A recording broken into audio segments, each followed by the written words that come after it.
Alrighty, this is our first debriefing meeting about the first week of teaching with using the standards. All right, so I observed you for all the lessons, but primarily for your evaluation for your phonics lesson from yesterday. So I want to start off by asking you how you feel it went. How do you think it went? Was that the lesson about compound words? Compound word review of long vowels. Okay, because I remember there was one lesson that I felt went a lot better than the second. The second one was like reviewing everything, and that I didn't think had enough organization to it, or I didn't cover what I wanted to in the way that I wanted.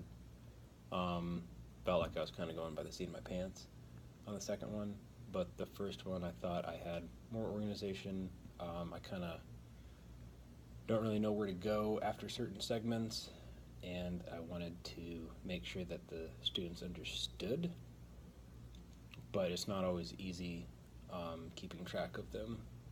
Okay. So.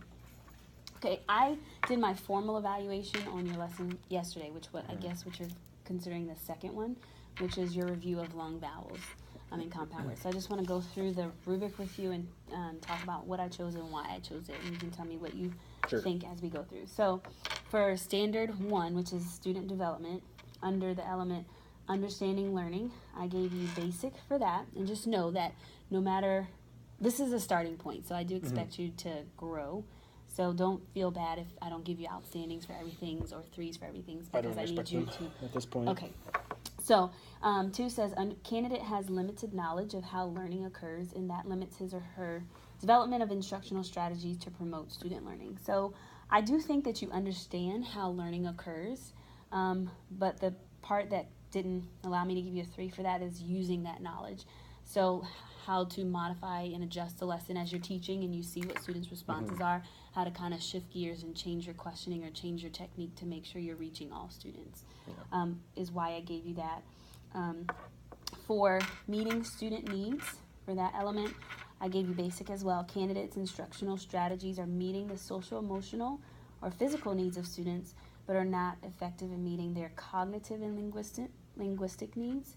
I chose that for basic because we talked about asking appropriate questions, and even thinking ahead of like anticipating what students' response could be so that you know how to ask probing questions to get them there. I also put that you do keep students engaged. You're very enthusiastic when you're teaching. You're engaged. The students seem to be engaged. But for the cognitive and linguistic parts, that just goes back to asking those appropriate questions and using language that students will understand so that they know exactly what you're talking about. I'm sure that will come as soon as I start to figure out what the students do know and what they are capable of. Okay. And also what, like the idiosyncrasies of being in 3rd grade as opposed to like kindergarten. Right. Okay. And then to also just keep in mind culturally responsive teaching. So to kind of get a sense of like who your audience or your students are, so that you know, okay, I have a lot of students who live in, this is a primarily the Title I school, so most of the students in here come from low socioeconomics or lower background, and so they might not have experience in some of the things that we read about or talk about. So kind of using that to help drive your lessons and how you make